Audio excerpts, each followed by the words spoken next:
আমি প্রায় জায়গায় দেখি আমাদের মধ্যে বন্দনা করার সময় কেউ হাত মেলে বন্দনা করে, কেউ একেবারে মাথার উপরে তুলে বন্দনা করে, কেউ দেখা যায় হাতটা নিচে রেখে বন্দনা করে।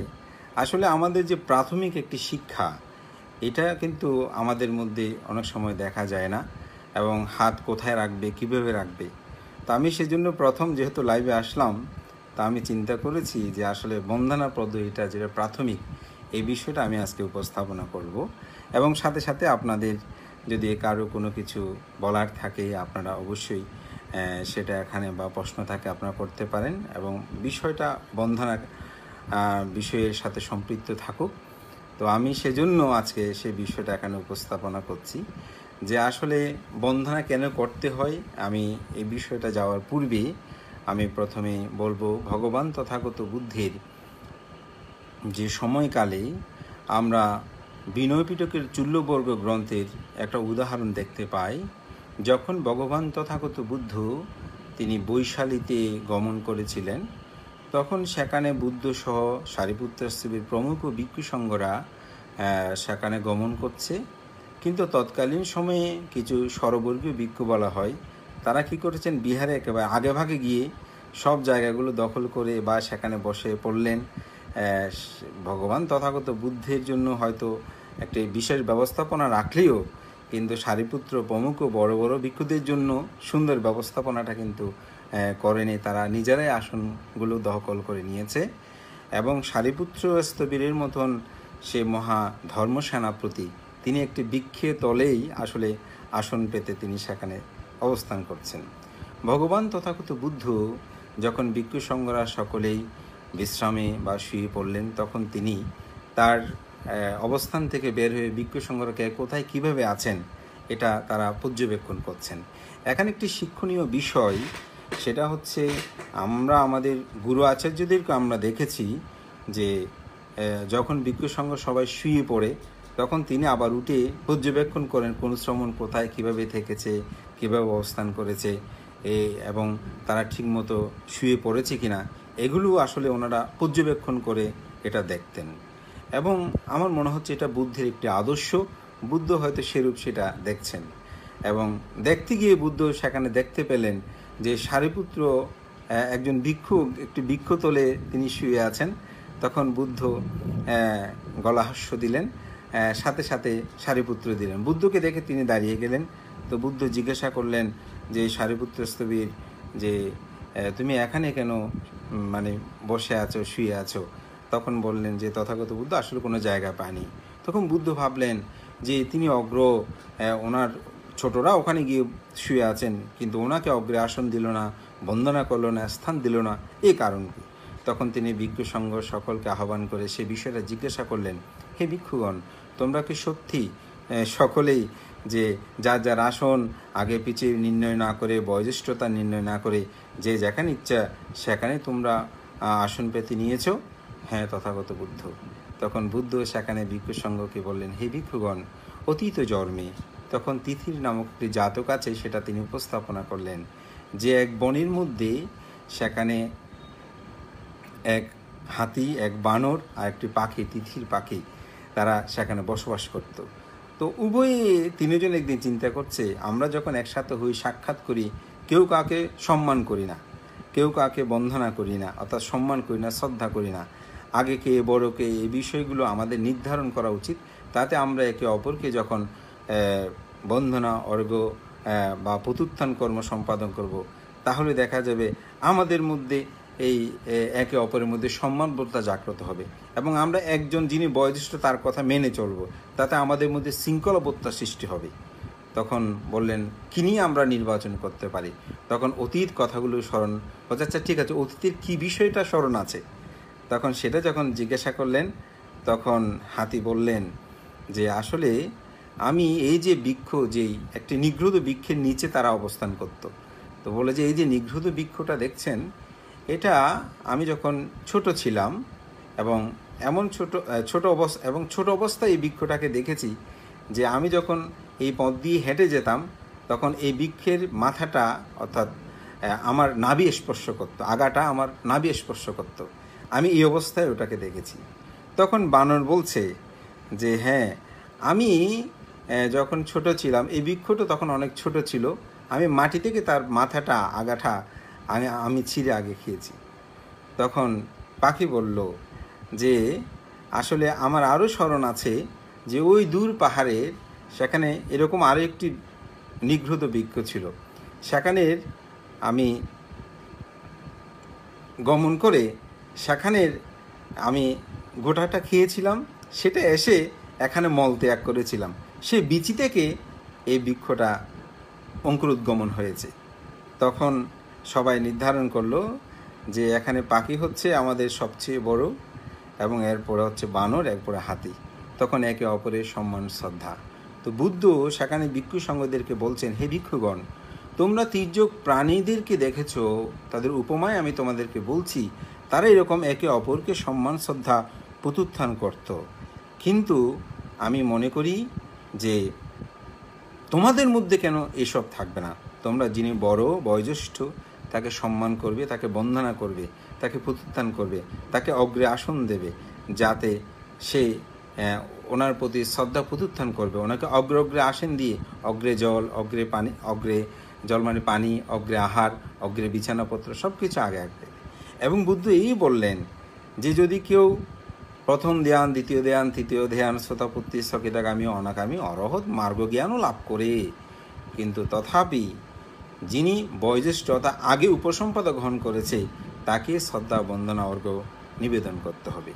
এবং এটা চূল্যবর্গ গ্রন্থের মধ্যে আসলে অনাথপ্রেমিক সৃষ্টির 2য় পরিচ্ছেদে এটা এই বিষয়ে বিস্তারিত এখানে ব্যাখ্যা আছে, এবং কাকে বন্দনার যোগ্য, কে বন্দনার অযোগ্য, এটা ভিক্ষুদের ক্ষেত্রে বন্দনার অযোগ্য কিছু বিষয় আছে। তো এই বিষয়গুলো আসলে সেখানে সন্নিহিত আছে। তা আমি বলবো এই জন্য বুদ্ধ এখানে আমাদেরকে বয়োজ্যেষ্ঠের প্রতি বন্দনা, শ্রদ্ধা অর্ঘ্য, বা গৃহীদের ক্ষেত্রে আমি বলবো নমস্কার, এই বিষয়গুলো এখানে সন্নিহিত রয়েছে। এই ঘটনাটা আমার ত্রিপিটক গ্রন্থের মধ্যে বন্দনার বিষয়টা যখন আসে তখন এটা আমি উপলব্ধি করি, সেজন্য আমি সর্বপ্রথমে এটা আপনাদেরকে এখানে প্রকাশমান করলাম। তো বন্দনা করার ক্ষেত্রে আসলে 4টি উপায়ে আমরা বন্দনা দেখি। একটা হচ্ছে উৎকটিক নমস্কার বা বন্দনা। উৎকট হচ্ছে শ্রমণ হওয়ার সময় আমরা যেটাকে দেখি, সাধারণত আমি সেভাবেই বললে আপনারা সহজেই সেটা বুঝতে পারবেন, সেজন্য সেটা বলছে হাত জোর করে পায়ের উপর ভার দিয়ে বসা, এটা হচ্ছে আমরা উৎকটিক আসনে আপনি বন্দনা করা, এটাতেও বন্দনা করা যায়। আরেকটা হচ্ছে অঞ্জলিবদ্ধভাবে বন্দনা, যেটা আপনি দাঁড়িয়ে হাত জোর করে, সাধারণত দণ্ডমানে হাত জোর করে আমরা যেটাকে নমস্কার বলি, সাধারণত যে কোনো সমবয়সীর সাথে দেখা হলে আমরা সেভাবে নমস্কারটা করি, এটা বা বন্দনা দিই, এটা হচ্ছে দাঁড়ানো অবস্থায় বন্দনা, এটা অঞ্জলি বন্দনা বলে। আরেকটা হচ্ছে দান্তব্য বন্দনা, যেটা আপনারা বুদ্ধ হয়ে গিয়েছেন বা লামাদেরকে দেখেছেন একেবারে শুয়ে পড়ে একেবারে বন্দনা করা, অর্থাৎ শুয়ে একেবারে বন্দনা করা, লুটিয়ে পড়ে এবং দণ্ডায়মান থাকলে মানুষ যেভাবে থাকে ঠিক সেভাবে একেবারে শুয়ে পড়া, এটাকে বলা হচ্ছে দণ্ডব্য নমস্কার বা ভূমি স্পর্শ করে বন্দনা করা। আচ্ছা হচ্ছে পঞ্চাঙ্গ নমস্কার কা বন্দনা, আমরা যেটা সাধারণত করে থাকি যে 2 হাত 2 জানু মাথা, এটা মাথা নিচে রেখে ঠিকই আমরা যে বন্দনাটা করি, এটা হচ্ছে ষষ্ঠাঙ্গ বন্দনা। এখানে অঙ্গগুলো যখন পরিপূর্ণ হয়ে পড়ে তখন এটাকে অষ্টাঙ্গ ভূমি বন্দনা বলা হয়ে থাকে। আসলে এই বন্দনার মধ্যে আমরা সাধারণত পঞ্চাঙ্গ বন্দনাটা করে থাকি। আবার অনেক সময় প্রশ্ন করে ভান্তে, ডাক্তার আমাকে নিষেধ করেছে, নিচে তো আমি বসতে পারি না, এই বন্দনাটা, হ্যাঁ সেক্ষেত্রে হবে, কারণ বুদ্ধির ধর্ম বিনয়গুলো এমনভাবে নিহিত করা হয়েছে যে আসলে যেখানে আপনার কোনো সমস্যা হলেই সেই বিষয়টার ক্ষেত্রে কিন্তু বুদ্ধ তার বিনয়গুলোকে তিনি আরেকটি আইন প্রজ্ঞাপন করেছেন। যেমন আমাদের মধ্যে একটি বিনয় আছে 75 শিখের মধ্যে, আমরা যেটা দেখি যে কেউ যদি ধর্মকথা শুনতে আসে বা সূত্র শুনে, যিনি পাঠ করবেন তিনি উচ্চ আসনে বসবেন, অপরজন নিম্ন আসনে বসবেন। কিন্তু বলছে যে যদি সম আসনে বসে বা উচ্চ আসনে বসে, উপরে বসে তাকে ধর্মদান করা যাবে না। আবার বলা হচ্ছে যখন তিনি অসুস্থ হবেন, শারীরিকভাবে অক্ষম হবেন, তখন তিনি সম আসনে বসুক অথবা উপরে বসুক, বা উচ্চ আসনে বসুক, তাতে কোনো সমস্যা নেই। অনেক সময় আমাদের উপাসক উপাসিকারা অনেকে ডাকতে নিষেধ করতে সংকোচ বোধ করে যে বানতে আমি উপরে বসে পঞ্চশীল নিলে হবে কিনা। অবশ্যই হবে, তবে অনেকে তো আমি বসতে পারি না বলেই যদি ইচ্ছাকৃতভাবে চেয়ার নিয়ে বসে, তাহলে কিন্তু অগৌরবজনিত কারণে তার অকুশল হবে। আবার যদি তিনি সত্যি সত্যি বসতে না পারে, তাহলে ভান থেকে একটু অনুমতি নিলে আরও ভালো হয়। ভানতে আমি তো নিচে বসতে পারি না, আমি এখানে বসে একটু বন্দনা বা পঞ্চশীল গ্রহণ করতে যাচ্ছি, তাহলে আমার মনে হয় এটা আরও বেশি উত্তম হয়। সেক্ষেত্রে আমি মনে করি আপনারা অবশ্যই চেয়ার বা যে কোনো কিছুতে বসে আপনারা বন্দনা শ্রদ্ধার্ঘ্যগুলো নিবেদন করতে পারেন। তো আসলে আমি যে কথাটা বলতে যাচ্ছি যে মানব জীবনে বন্দনার প্রয়োজনীয়তা, এটা বন্দনাটা হচ্ছে একটা প্রাথমিক শিক্ষা একজন মানুষের জীবনে। যেমন ছোটোবেলায় আমরা বর্ণমালাগুলো বা শেখার জন্য আমরা যেমন বিভিন্ন পদ্ধতিগুলো ব্যবহার করেছি, যে কলা একটা দিয়ে ক শব্দটা আমরা উচ্চারণ শিখিয়েছি। আমি মনে করি বন্দনাটা মানব জীবনে একটা শৃঙ্খলাভূত জীবন পরিচালনার ক্ষেত্রে প্রথম একটি পদক্ষেপ, এবং এই পদক্ষেপের ক্ষেত্রে আমাদের সমাজ গগনে আমি বলবো যে এখনও অনেক মানুষ আছে সকাল সন্ধ্যা তারা দুবেলা বন্দনা করে না। সাধারণত আমাদের পণ্ডিত আচার্যগণ যারা অতি বিনয়ী, আমি বলবো অতি ধর্মময় জীবনযাপনের প্রতি যাদের গারবতাবোধটার সুধীরও, আমি সেসব ক্ষেত্রে আমাদের সঙ্গ মনীষার অনেককে আমরা 3 বেলা বন্দনা করতে দেখেছি, এবং সাধারণত তারা 3 বেলা বন্দনা করেন।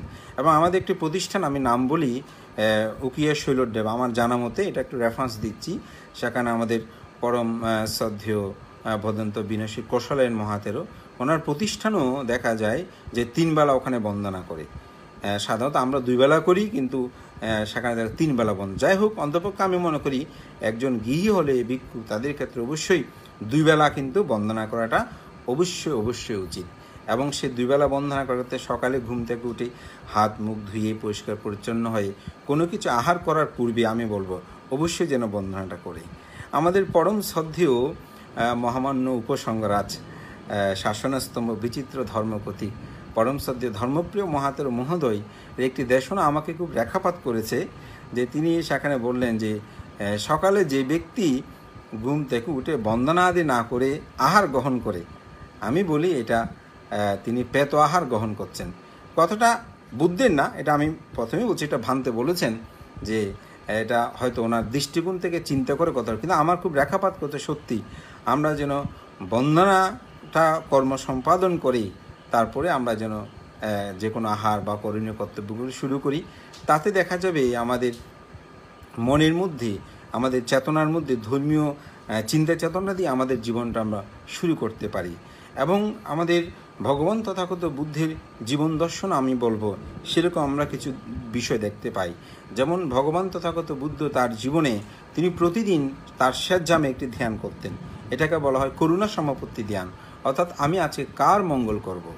আমাদের বিখ্যাত পণ্ডিত নারাদও তার the Buddha and his teaching গ্রন্থে এই বিষয়টা তিনি কিন্তু খুব সুন্দর করে উপস্থাপনা করেছেন, যে একজন বুদ্ধ যিনি বুদ্ধির চর্চা করে, আমরা সাধারণত তাকে বুদ্ধ বলি, প্রজ্ঞার চেতনায় বা প্রজ্ঞার জীবন আচরণের জন্য যার প্রচেষ্টা, বুদ্ধির সাধনায় যিনি নিরত, সেই বুদ্ধ একজন বুদ্ধের অবশ্যই করণীয় কর্তব্য যে সকালে ঘুম থেকে উঠে আসলে তার চিন্তা করতে হবে আজকে আমি কার উপকার করব।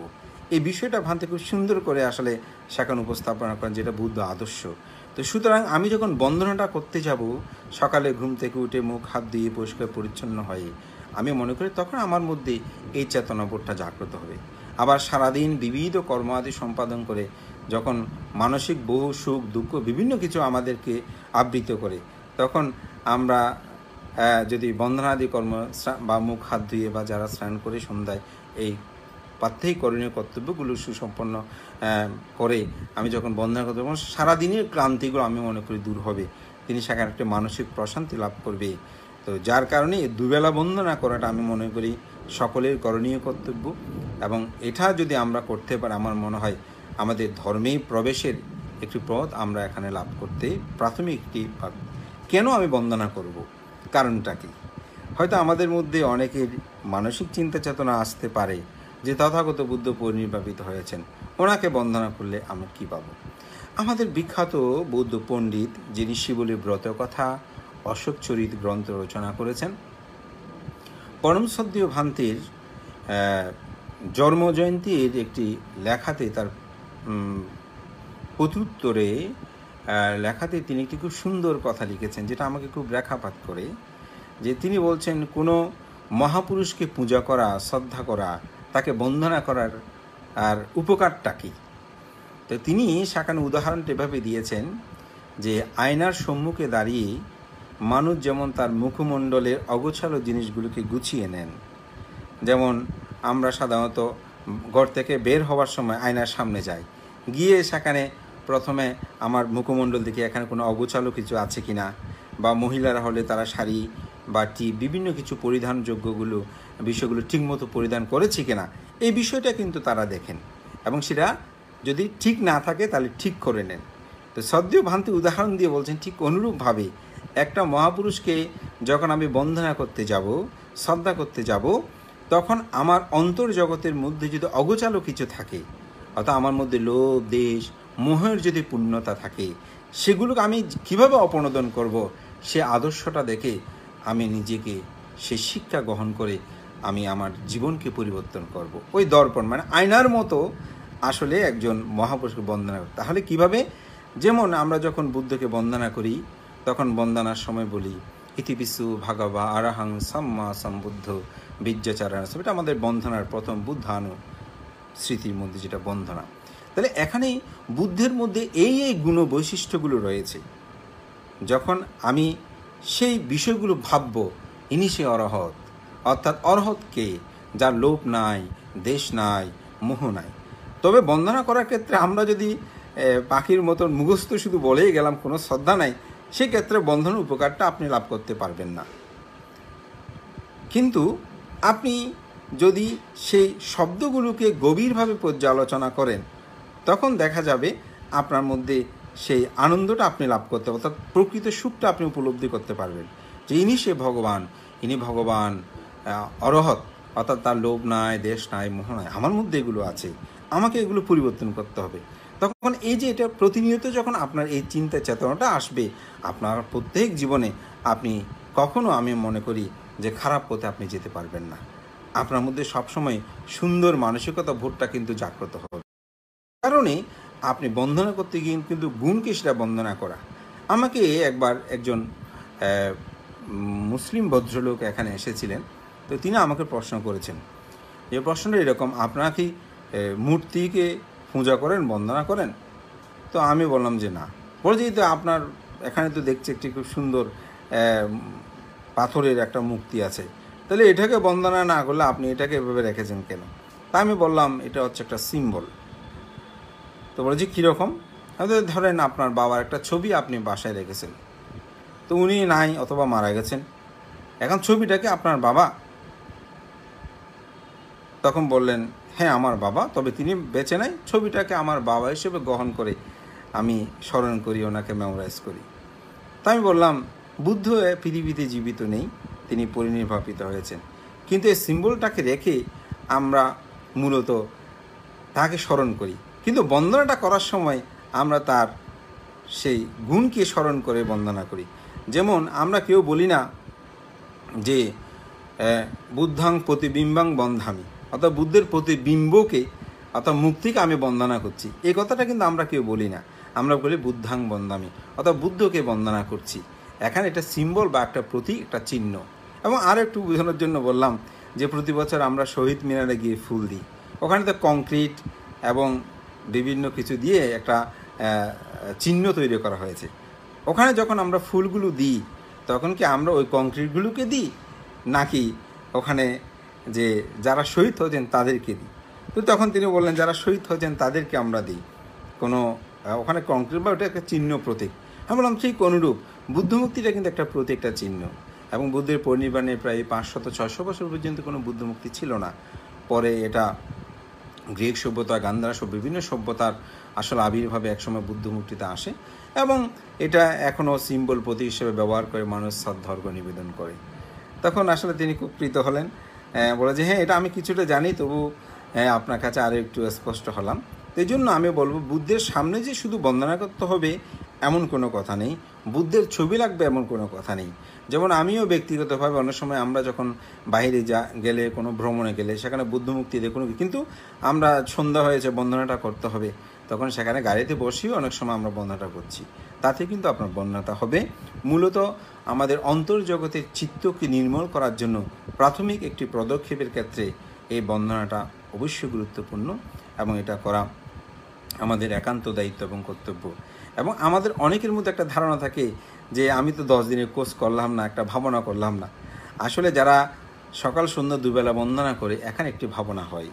সেই ভাবনাটা কি, যখন ইতিপিসু বাগাবা আরাহাং সাম্মা সম্বুদ্ধ বলি, তখন এটা কিন্তু বুদ্ধ অনুসৃতি হয়। এটা হচ্ছে সমত ভাবনা। যখন আমরা সোয়াক্কাত ভাগবত বলি, তখন কিন্তু এটা ধাম্মানুসৃতি হয়। যখন সুপাটিপান্ন বলে বন্দনা করি, তখন কিন্তু এটা সাঙ্গানুসৃতি ভাবনা হয়। এই জন্য মানুষের জীবন, আমি মনে করি সকাল সন্ধ্যা যদি 2 বেলা বন্দনা করেন, তাতেও কিন্তু আপনার বহুবিধ পূর্ণ হয়, এবং তার দ্বারা চিত্ত জগৎটা কিন্তু নির্মল হয়। তাহলে বন্দনার প্রয়োজনীয়তাটা আমরা আসলে একটু উপলব্ধি করতে পারি। একটা মানব জীবনকে সুশৃঙ্খল করতে হলে এই বন্দনাটার প্রয়োজনীয়তা বেশি। আমি বলবো যে আমরা যখন ঘুমাতে যাই, অনেকে জিজ্ঞাসা করে, বান্ত অন্যান্য ধর্মে বিভিন্ন কিছু বলে, আমরা কি বলতে পারি? তা আমার দৃষ্টিকোণে আমাদের পূর্ব আচার্যদের গ্রন্থগুলো পাঠে আমি যেটা উপলব্ধি করেছি, যে তারা সবসময় নির্দেশনা প্রদান করতেন। সেদিন আমাদের শ্রদ্ধেয় উপসংগরাজ গুণালঙ্কার মহস্তবীর মহোদয় স্বামী পূর্ণানন্দ, ওনাদের একটি লিখিত রত্নমালায় সেখানেও আমি দেখলাম যে একজন বুদ্ধের উচিত হবে, এবং আমাদের শ্রদ্ধেয় উপসংগরাজ জিনবংশ মহস্তবীরের সদ্ধর্ম চত্ব, যেটা সেখানেও কিন্তু দেখা যায় যে একজন বুদ্ধ যখন ঘুমাতে যায়, তখন শোয়ার সাথে সাথে সে যেন অন্তপক্ষে নাম্মু তাস্সা ভগবতো আরাহাতো সাম্মা সম্বুদ্ধাস্সা বলে বুদ্ধকে স্মরণ করে বা বন্দনা করে। যখন ঘুম ভেঙে যায়, ঘুম থেকে উঠার পূর্বে, তখন আমরা সাথে সাথে কোনো বাক্য না বলে প্রথমে বুদ্ধকে যেন আমরা স্মরণ করি, বন্দনা করি, যে ইতিপিসু নামো তাস্সা ভগবতো আরাহাতো সাম্মা সম্বুদ্ধ, এটা 3 বার বলে যেন আমরা উঠি। এগুলো অনেকে প্রশ্ন করে, এই জন্য আজকে একটু আমি আপনাদেরকে বলছি, আমরা এভাবে স্মরণ করতে পারি। বুদ্ধকে স্মরণের মাধ্যমে যেন আমাদের জীবনের যাত্রা শুরু হয়। তো ত্রিরত্ন কি? মানব জীবনে ত্রিরত্ন বন্ধনার প্রয়োজনীয়তা। মানব জীবনটা অতীব দুর্লভ, এটি একবার লাভ করা অনেক কঠিন। বৌদ্ধ সাহিত্যে বর্ণনায় এটাকে বলা হচ্ছে যে ভগবান তথাগত সম্যক সম্বুদ্ধ জীবন দর্শনে তিনি সেটা উপলব্ধি করে বলেছেন যে 8 যোজন দৈর্ঘ্য, 8 যোজন প্রস্থ, 8 যোজন গভীর একটি মহাসমুদ্র। এটাকে আমাদের পণ্ডিতগণ কেউ বলছে 1 যোজন মানে 8 মাইল, কেউ বলছে 16 মাইল, কেউ বলছে 4 মাইল। আমরা যে 8 মাইলও ধরি, 64 মাইল দৈর্ঘ্য প্রস্থ গভীর একটি মহাসমুদ্র, ওখানে একটি কানাকচ্ছপ বাস করে, সেখানে একটি জোয়াল। তৎকালীন সময়ে বুদ্ধ উদাহরণগুলো দিচ্ছেন, তখনকার সময়ের মানুষ যেহেতু কৃষি জীবনযাপন করতো, জোয়ালটাকে চিনত, ওখানে কিছু ছিদ্র থাকে। আমাদের অনেক তরুণ প্রজন্মরা হয়তো এটা বুঝবে না বা জোয়ালটা কি, তো ওখানে কিছু কিছু ছিদ্র থাকে। তো বুদ্ধ বলছেন সেই জোয়ালটা বাসমান অবস্থায় থাকবে 1 কল্প পর পর। 1 কল্প বলতে একটা একের পিছনে একটা 80টা শূন্য দিলে যা হয়, এটা বলছেন। বা আমাদের সাহিত্য বলছেন পৃথিবীর উৎপত্তি থেকে ধ্বংস পর্যন্ত একটা কানাকচ্ছপ সে সমুদ্রের তলাদেশে বাস করেই বুদ্ধ বলছেন যে সেখান থেকে 1 কল্প পর একবার উঠবে, এবং ওঠার সময় সেখানে ওই জোয়ালটা বাসমান অবস্থায় থাকবে। যদি কখনো সম্ভব হয়, তাহলে সেই জোয়ালের ছিদ্র দিয়ে কানাকচ্ছপের মাথাখানে প্রবেশ করতে পারে। তার চেয়েও অনেক বেশি কঠিন একবার মানব জীবন লাভ করা। সুতরাং মানব জীবনটা যে কত কঠিন লাভ করা, আমাদের অনেক আছেন এই মানব জীবনটাকে কিন্তু ধ্বংস করে ফেলে। অনেকে আছেন বিভিন্ন বিষাদ দুঃখের কারণে আত্মহত্যা করে, এটা কিন্তু মহাপাপ। এটাকে বুদ্ধ বলছেন মিথ্যা দৃষ্টি। জগতে কোনো মানুষ যদি 10,000 মানুষ হত্যা করে, বুদ্ধ বলছেন সে মৃত্যুবরণ করার পর তিনি কতদিন এই দুঃখটা ভোগ করবে, নরকে থাকবে, তার একটা নির্দিষ্ট সীমা রাখা আছে। কিন্তু যে মানুষ আত্মহত্যা করবেন, তিনি কিন্তু কতদিন নরকে দুঃখটা ভোগ করবেন তার কোনো হিসাব নেই, এটাকে চিন্তা করা যায় না। এজন্য আমি আমাদের তরুণ প্রজন্মদেরকে বলবো, আমাদের মধ্যে শত দুঃখ আসুক, কষ্ট আসুক, কিন্তু আমরা কখনো নিজের জীবনটাকে হরণ করব না, আমরা কখনো আত্মহত্যা করব না। সব সময় মনে রাখবেন, পৃথিবীতে সব কিছু কিন্তু উৎপত্তি হলে ধ্বংস হবে। আজকে আমার এখানে একজন ডাক্তারবাবু এসেছিলেন, তিনি আমার খুবই পরিচিত জন। তো ওনাকে আমি একটি প্রশ্ন করলাম যে ডাক্তারবাবু, যে এই যে করোনা ভাইরাস, এটা এটার কি ওষুধটা যে আবিষ্কার করেছে বা করছে বলছে এটা কতটুকু সত্য এবং এটা নিরাময় হচ্ছে কি না। তো তিনি আমাকে বললেন, ভান্তে, পৃথিবীতে যত ধরনের রোগ উৎপন্ন হবে এটা একটা শক্তি আছে, এই শক্তিটা কিন্তু কাজ করে যাবে। আপনি যত ওষুধ তৈরি করেন এটা একসময় আস্তে আস্তে দুর্বল হয়ে পড়বে এবং এটা নিরাময় হবে। তখন আমার বুদ্ধের কথাটা মনে পড়লো, যে বুদ্ধ বলছেন জগতে যা কিছু উৎপন্ন হবে তা কিছু কিন্তু ধ্বংস হবে, নিরুদ্ধ হবে, অর্থাৎ এটার কাজ এটা চালিয়ে যাবেই। যার কারণে আমাদের বলবো পৃথিবীতে আজকে লক্ষ লক্ষ মানুষ এখন করোনা ভাইরাস আক্রান্ত এবং লক্ষের উপরে আজকে এখন হয়তো 2 লক্ষের কাছাকাছি হয়ে যাচ্ছে মৃত্যু, অর্থাৎ যেটা শক্তি উৎপন্ন এটা ধ্বংস হবে। তাহলে আমাদের জীবনে কিন্তু এগুলো একটা শিক্ষণীয় বিষয়, যে আমার মধ্যে যেটা উৎপন্ন হয়েছে সেটা কিন্তু অবশ্যই ধ্বংস হবে এবং সেটা কিন্তু ধ্বংস হয়ে যাবে, অর্থাৎ দুঃখটা ধ্বংস হবে, সুখটা ধ্বংস হবে। আজকে আমি একটু সামনে বলেছি যে অনেকে এসে বন্দনা করে, ভান্তে আমার ছেলেটা গোল্ডেন প্লাস পেয়েছে, আপনি একটু আশীর্বাদ করবেন, আপনাদের জন্য মিষ্টি স্টু নিয়ে আসলাম। তো সাধু সাধু পেয়েছে, খুব ভালো হয়েছে। তো কিছুক্ষণ পর বন্দনাতে করে যাওয়ার সময় বলে, ভান্তে খুব চিন্তায় আসি, ছেলে পাস করেছে খুশি, কিন্তু ছেলে চিটাং কলেজে ভর্তি হতে পারবে কিনা, একটু আশীর্বাদ করে যেন চিটাং কলেজে ভর্তি হতে পারে। তাহলে একটু আগে ওনার সুখের চেহারাটা দেখলাম, আনন্দের চেহারাটা দেখলাম, মিষ্টি নিয়ে আসলো আমাদের জন্য, বুদ্ধকে স্বয়ং আদি তুল্য, খুবই তিনি খুশিও হলেন। আবার পরক্ষণে যাওয়ার সময় তার চেতনার মধ্যে উৎপন্ন হলো যে ছেলে চিটাং কলেজে টিকবে তো, মহসিন কলেজে টিকবে তো। তাহলে এটা নিয়ে সে খুব চিন্তিত হয়ে পড়লো। তাহলে এখানে বোঝা যাচ্ছে কি, যে বোঝা যাচ্ছে যে তার সুখটা বেশিক্ষণ আসতে হয়নি, আরেকটি দুঃখ উৎপন্ন হয়েছে। এরকম উদাহরণ দিলে অসংখ্য কথা আসলে উদাহরণ দেওয়া যায়। অর্থাৎ সুখ দুঃখ এগুলো সব অনিত্য, এগুলো সব ধ্বংসশীল হবে।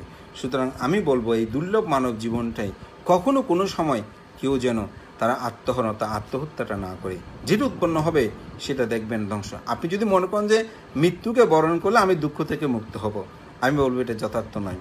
বুদ্ধ এটা একটা খুব সুন্দর উদাহরণ দিয়েছেন। বুদ্ধ বলেছেন, কোনো লাঠি যদি উপরে নিক্ষেপ করে তাহলে সেই লাঠিটা নিচে পড়ার সময় কোন পাশটা আগে মাটিতে লাগবে এটা কেউ বলতে পারে না, মাঝখানটা দক্ষিণ পূর্ব কোন দিকটা মাটিতে আগে স্পর্শ করবে এটা কেউ বলতে পারে না।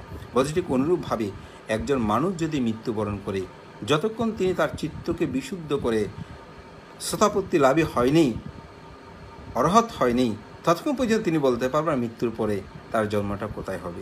এই জন্য আমি বলবো এই দুর্লভ মানব জীবনে আপনারা কখনো কোনো সময় আমি বলবো আপনারা কেউ আত্মহত্যাটা করবেন না। এই জন্য মানব জীবনেটা খুবই গুরুত্বপূর্ণ এবং মানব জীবনে ত্রিরত্ন বন্ধনা বুদ্ধ ধর্ম সঙ্গ, এই ত্রিরত্নের স্মরণ যারা গ্রহণ করে আমি বলবো তারা কখনো অজ্ঞানী কর্ম সম্পাদন করে না। বন্দনা করতে গিয়েই মূলত এই ত্রিরত্নের স্মরণটা চলে আছে। বুদ্ধ মানে কি, আমরা এটা শুধু কাউকে ব্যক্তি বললে হবে না। আমি মনে করি বুদ্ধ যদি আমরা চিন্তা করি তাহলে এটা একটা জ্ঞান। এখানে যিনি বুদ্ধের স্মরণ গ্রহণ করে আমি বলবো তিনি জ্ঞান প্রজ্ঞা।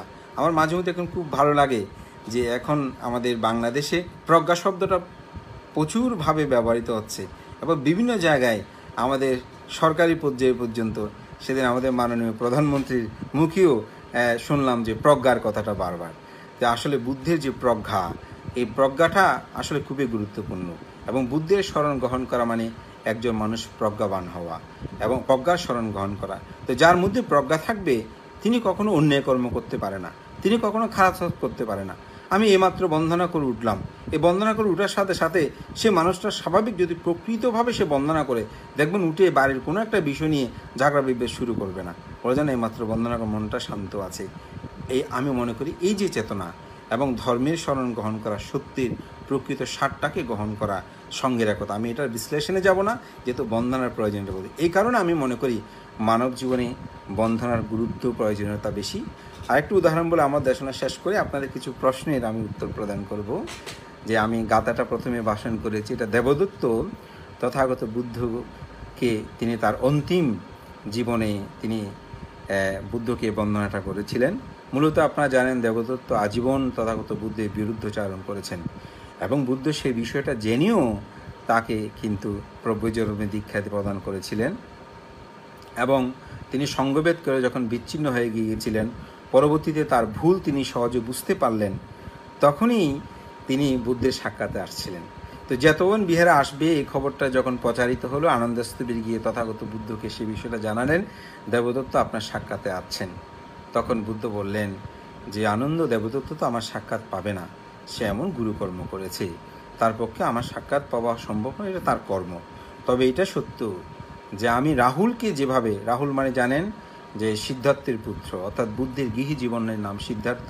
আমরা বুদ্ধের পুত্র বললে কথাটা যথার্থ নয়, সেই জন্য আমি বলছি সিদ্ধার্থের পুত্র রাহুল। তো উনি উদাহরণ দিয়ে বলছেন যে রাহুলকে আমি যেভাবে আমার অন্তর্জগৎ দিয়ে ভালোবাসি, ঠিক অনুরূপভাবে আমি দেবদত্তকেও কিন্তু সেরকমভাবে জানি। খুব অবাক লাগে এখানে বুদ্ধের এই মহামৈত্রী, যিনি আজীবন বুদ্ধের বিরুদ্ধচারণ করেছেন, তাকেও বুদ্ধ বলছেন আমার পুত্রের মতো, অর্থাৎ রাহুলের মতো। পুত্র শব্দটা সেখানে বলেননি হয়তো, কিন্তু রাহুলের সাথে যখন তুলনা করেছেন সেখানে অনুমীয় যে তথাগত বুদ্ধ কীভাবে মৈত্রী পোষণ করেছেন দেবদত্তের। তো দেবদত্ত আস্তে আস্তে সত্যি তার দুর্ভাগ্য, যখন সে হাত পা ধোয়ার জন্য নিচে নামলো, পুকুর শুনে যাবে, তখনই সে সেখানে আসলে অর্থাৎ মাটি ভেদ করে ভিতরে ঢুকে যাচ্ছে। তখন তিনি এই বন্দনাটা করেছিলেন, আমি যেটা প্রথমে শুরু করেছি, ইমেহি আট্টাহি তামাগ্গা পুগ্গালাং দেবাতি দেবাং নারাধম্ম সারতিং সমন্ত সাক্ষং কাতা পুণ্যালাক্ষাং পানামি বুদ্ধাং সারানাং গাতুস্মি। বুদ্ধ এখানে এই যখন দেবদত্ত এই বন্দনাটা করেছিলেন, বন্দনাটাও কিন্তু অসাধারণ। আসলে দেবদত্ত যে কত পণ্ডিত, এই বন্দনাটা যখন আপনি ব্যাখ্যা করেন তখন উপলব্ধি করা যাবে। ইমেহি আট্টাহি তামাগ্গা পুগ্গালাং, ইনি সে অষ্টপুগ্গল ব্যক্তি। দেবাতি দেবাং নারাধম্ম সারতিং, বুদ্ধের সমগ্র গুণগুলো এখানে এই একটি গাথার মধ্যে তিনি নিয়ে এসেছেন। আমার খুব অবাক লাগে যে দেবাতীতের মধ্যে তিনি অনন্য শ্রেষ্ঠ, এখানে সে কথাটা তিনি উপস্থাপনা করেছেন। এবং সারানাং গাতুস্মি, তাকে স্মরণ করে, হাত জোর করে যে বন্দনা স্মরণ করে আমি গমন করছি। বুদ্ধ সেখানেই ঘোষণা করেছিলেন দেবদত্তের মধ্যে যেহেতু অনুশোচনা সৃষ্টি হয়েছে, সে ভুল বুঝতে পেরেছে এবং বুদ্ধের স্মরণ গ্রহণ করেছে, তাই এই দেবদত্ত যে এই নরক দুঃখ যন্ত্রণা ভোগ করার পর তিনি অটিস্য নামক পাচ্ছেকা বুদ্ধ হয়ে তিনি মুক্তি লাভ করবে। তো এখানে এটাই অনুমীয়, আসলে স্মরণ বা বন্দনা করতে যাওয়া তো মানে স্মরণ করা। তো এই স্মরণের শিলেই প্রতিষ্ঠিত হতে পারলে আমি মনে করি মানুষের জীবনে প্রতিনিয়ত পূর্ণ হয় এবং মানব জীবনে এটার বিশেষ একটি প্রয়োজনীয়তা আছে। এবং আমরা মৃত্যুর ক্ষেত্রে যদি চিন্তা করি, যখন মানুষ মৃত্যুশয্যায় শায়িত হয় তখন বিভিন্ন কিছু নিমিত্ত আসে। আমরা যেটাকে বলি মৃত্যু আসন্ন যে চিন্তা চেতনা কর্ম, যখন কোনো মানুষ সকাল সন্ধ্যা দুবেলা বন্দনা করে এই সংস্কারগুলো যখন তার মধ্যে উৎপন্ন হয়, তখন চেতনাগুলো যখন আসে, তখন সেই চিত্তকোণে যদি তার মৃত্যু হয় তাহলে তিনি ঊর্ধ্বগতি লাভ করতে পারেন। এই জন্য আমি মনে করি সকাল সন্ধ্যা দুবেলা বন্দনা করাটা আমাদের একান্ত এবং দায়িত্ব এবং কর্তব্য। এটি আমি বলবো আমাদের মা বাবাদের ক্ষেত্রে এই বিষয়টা খুবই গুরুত্ববহ। আমার ব্যক্তিগত জীবনে আমি বলবো, আমি যখন গৃহী ছিলাম আমাদের পরিবারে আমার বাবার একটা রুল ছিল যে অবশ্যই সকাল সন্ধ্যা দুবেলা বন্দনা করতে হবে। তো আমার এখনও মনে আছে যে আমি অনেক সময় দাঁড়িয়ে নামো তাস্সা ভাগবত আরাহত সম্মা 3 বার বলে বুদ্ধাং বন্দনা, এটা সংক্ষেপে 2 মিনিট 1 মিনিটের মধ্যে বলেই তারপর চলে গেছি। তো বন্দনা করেছো? বলে হ্যাঁ বন্দনা করেছি। আমি এখন পবিত্র ভিক্ষু জীবনে এসে মাঝে মধ্যে মনে হয় ওই বীজটাই আমার জীবনকে আজকে এই সধর্ম পথে আনার ক্ষেত্রে আমি মনে একটা বীজ রোপণ করেছি। এই জন্যই আমি বলবো আমাদের যারা পিতামাতা আছেন আপনারা নিজেরও বন্দনা করবেন এবং ছেলে মেয়েদেরকেও সকাল সন্ধ্যা দুবেলা বন্দনা করবেন। অনেকে অজুহাত করেন ভান্তি স্কুল আছে তাড়াহুড়ো করতে হয়। আপনি আধা ঘন্টা না করেন, 10 মিনিট না করেন, আপনি 5 মিনিট অন্তপক্ষে আমি মনে করি করতে হবে। তাতে আপনার যাওয়ার মধ্যে যে একটা চঞ্চলতা ভাব সেটাও কিন্তু আপনার মধ্যে থাকবে না। এই কারণে সকাল সন্ধ্যা দুবেলা বন্দনা করাটা আমি মনে করি একান্ত দায়িত্ব এবং কর্তব্য। এবং মানব জীবনকে যদি আমরা সুশৃঙ্খল করতে চাই, মানব জীবনকে যদি আমরা সুন্দরভাবে পরিচালনা করতে চাই, আমি মনে করি অবশ্যই আমাদের সকলকে ত্রিরত্ন বন্দনা, সকাল সন্ধ্যা বন্দনা আদি কর্ম সুসম্পন্ন করতে হবে। তো যাই হোক, আসলে আমার প্রথম আজকে এখানে লাইভে আসা, আমি কখনো লাইভে এইভাবে আসেনি, হয়তো বিভিন্ন প্রোগ্রামে আসলেও কিন্তু এটার সিস্টেম এসে জানি না, যার কারণে প্রায় 10-15 মিনিট অনেকটা দেরি হয়ে গেছে। হয়তো ভবিষ্যতে আমি এই বিষয়গুলো আসলে আলোচনা করাটা খুব দরকার। আমাদের গত 2-1 দিন আগেই আমি যখন আমাদের করুণা টিভি মাধ্যমে আমরা আলোচনা সভায় এসেছিলাম, তখন আসলে আমার খুব মানুষের শোনার আগ্রহটা দেখে আমি উপলব্ধি করলাম না আসলে এইভাবে আমাদের করাটা উচিত, যেহেতু এখন করোনা ভাইরাসের কারণে লকডাউন চলছে, সবাই বাসায় আছে। দেখে একটি বিষয়, তো আজকে আমি খুব একটা সংক্ষিপ্ত ছোট বিষয় নিয়ে এখানে উপস্থাপনা করেছি যে আমাদের মানব জীবনে যে বন্ধনার একটা প্রয়োজনীয়তা বিষয়। তো আমি মনে করি এটা আমাদের মা বাবাদের একটু সচেতন হওয়াটা দরকার। আমাদের আমার এখানে তো প্রায় 230-40 জনের মতন ছাত্রছাত্রী আছে। আমি তাদেরকে একটু সত্য দিই যে তোমরা মিথ্যা বলবে না, মিথ্যা বললে 2টা পাপ হয়। তো তোমরা সত্যটা বলবো, আমি কিছু বলবো না। তোমরা বন্দনা করলে বন্দনা করেছি বলবে, বন্দনা না করলে তোমরা বন্দনা করিনি বলবে।